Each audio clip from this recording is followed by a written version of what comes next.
Je commence d'abord par confirmer ma consoeur du CORED en ce qui concerne la formation, parce qu'elle l'a dit tout à l'heure, en parlant de validation des acquis de l'expérience. Elle a parfaitement raison. Quand vous prenez le code de la presse, il y a une définition du journaliste à l'article 4. Et si vous lisez l'article 4, le journaliste est défini comme celui qui sort d'une école de formation en journalisme reconnu par l'État et dont l'activité principale rétribuée consiste en la collecte, le traitement et la diffusion d'informations. Ça, c'est le premier alinéa. Le deuxième alinéa dit que si vous n'êtes pas sorti d'école de formation, il faut avoir la licence dans n'importe quelle catégorie, licence en philosophie, en mathématiques, en lettres modernes, quelle que soit la licence. Vous entrez dans une rédaction régulière, on vous forme pendant 2 ans, vous venez au niveau de la commission et la commission se transforme en commission de validation des acquis de l'expérience et vous pouvez être journaliste, avoir une carte nationale de presse. Mais il s'est trouvé en 2017, lorsqu'on votait la loi, il y avait déjà des gens qui étaient dans les rédactions et qui ne répondaient pas aux 2 critères, qui n'étaient pas sortis d'école de formation, qui n'avaient pas la licence et qui étaient déjà dans les rédactions. Avec la règle de la non-rétroactivité de la loi, ces gens-là, on devait impérativement nous sauver les lèvres. C'est pourquoi il y a une disposition transitoire à l'article 228 qui prenait en compte ces gens-là en disant que si vous n'êtes pas sorti d'école de formation, si vous n'avez pas la licence, il faut capitaliser 10 ans d'expérience pour pouvoir passer devant la commission de validation des expériences. Et cette disposition transitoire-là, c'était pour une durée de 10 ans. Donc de 2017 à 2027. Ce qui veut dire, pour confirmer ma consoeur, en 2027, pour être journaliste au Sénégal, il faut impérativement sortir d'une école de formation en journalisme ou bien avoir la licence, intégrer une rédaction pendant 2 ans et passer par la commission de validation des acquis de l'expérience. La commission ne validera en ce moment-là que les gens qui sont titulaires de licence et qui ont capitalisé 2 ans d'expérience. Donc c'était pour confirmer ma consoeur. Je devais me féliciter de la rencontre que nous avons eue ces 3 jours-là. Je le dis, pendant ces 3 jours-là, nous avons parlé vrai. Nous avons discuté, nous avons échangé, nous avons proposé et nous avons parlé. Nous avons évoqué énormément de sujets. Et le diagnostic est clair. Je pense que les gens qui ont fait la restitution, ils sont revenus là-dessus. Le diagnostic est très clair. L'éthique journalistique vacille sous la pression du temps réel, du sensationnalisme et de la quête effrénée de profit. Des acteurs non régulés, on a parlé de chroniqueurs, occupent de plus en plus l'espace médiatique au détriment de la rigueur et de la responsabilité. La situation économique de nos entreprises de presse est préoccupante, on l'a dit tout à l'heure, et le cadre juridique, bien qu'existant, est mal appliqué ou mal approprié. Mais heureusement, plutôt que de nous y résigner, nous avons choisi de relever la tête, de nommer les problèmes et d'envisager des solutions. Oui, il existe un cadre. Le code de la presse en est la preuve vivante. C'est le fruit de plusieurs années de concertation et de consensus. Ce code n'est pas un problème, c'est une solution, car c'est une base de travail que nous pouvons améliorer et que nous devons améliorer. Parce qu'il y a des dispositions qui sont devenues obsolètes et il y a également des phénomènes nouveaux qu'il faut impérativement intégrer. Donc la question n'est pas de supprimer le code de la presse, la question est d'améliorer le code de la presse. Parce qu'ici au Sénégal, nous avons des codes qui existent depuis 1965. Je veux parler du code pénal, du code de procédure pénale. Et à chaque fois, ce sont des codes qui sont améliorés pour les réadapter aux nouvelles réalités du moment. Et je pense que le code de la presse également doit répondre à cela.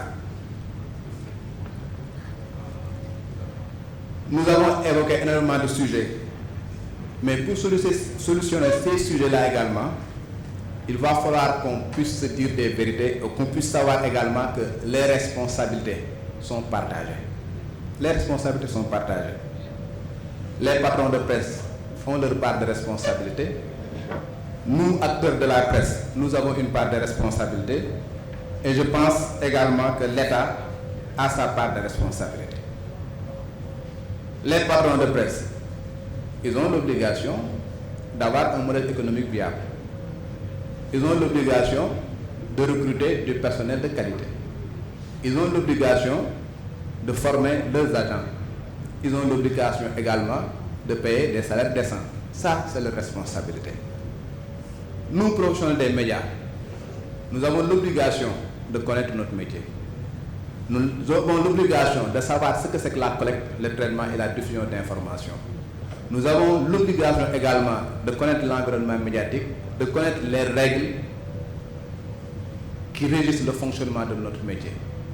Nous avons l'obligation de savoir ce que c'est que le code de la presse, quels sont les droits et les devoirs des journalistes, quelles sont les limites à ne pas franchir. Nous avons cette obligation-là. Aujourd'hui, on a parlé d'inappropriation du code de la presse. Et je dois dire, et je parle en connaissance de cause, et Amadou Kanouté ne me démentira pas, lorsque nous faisons nos sessions de validation des acquis de l'expérience, nous posons toujours des questions en ce qui concerne le droit des médias tiré des dispositions du code de la presse. Et 90% des personnes que nous interrogeons, quand on leur pose la question de savoir est-ce que vous avez lu le code de la presse, 90% vous disent que je n'ai jamais lu le code de la presse. Ça, ce n'est pas de la responsabilité de l'État et ce n'est pas de la responsabilité des patrons de presse. C'est notre responsabilité à nous, acteurs des médias. L'autre responsabilité, c'est la responsabilité de l'État. On l'a dit, bon diaboté ñep da ngay jël ñep également nga ouf len nga ëmb len. Je pense qu'on l'a dit. L'État a l'obligation de mettre un cadre qui permettra aux entreprises de presse de pouvoir évoluer, de pouvoir véritablement tirer profit et de pouvoir gérer les personnes qui sont dans ces entreprises de presse. Ça, c'est de la responsabilité de l'État. Donc, avec une fiscalité incitative, comme les gens l'ont proposé, avec des dispositions qui permettront à la presse de faire son travail. Parce qu'il ne faut pas qu'on l'oublie. La presse, dans son entièreté, que ce soit la presse publique comme la presse privée, poursuit une mission de service public. Le droit à l'information, le droit à la sécurité, le droit à la santé, ce sont des dispositions constitutionnelles. Et l'État du Sénégal a l'obligation de faire en sorte que les Sénégalais puissent disposer d'une éducation de qualité, puissent disposer d'une santé de qualité, mais puissent disposer également d'une information crédible, d'une information complète. Et cette information-là, ça nous incombe, nous journalistes, et ce qui fait que l'État a l'obligation de soutenir les entreprises de presse pour faire en sorte que ces entreprises puissent être viables et que ces entreprises-là puissent faire le rôle qui les incombe. Je vais terminer pour dire que nous avons fait des concertations. Nous avons fait un diagnostic sans complaisance. Nous avons fait des propositions. La responsabilité pour faire en sorte que nous ayons une presse libre, une presse de qualité, ça nous incombe nous tous. Et je l'ai dit, il y a 3 niveaux de responsabilité. Chacun doit jouer sa partition. Les patrons de presse, ils n'ont qu'à jouer leur partition.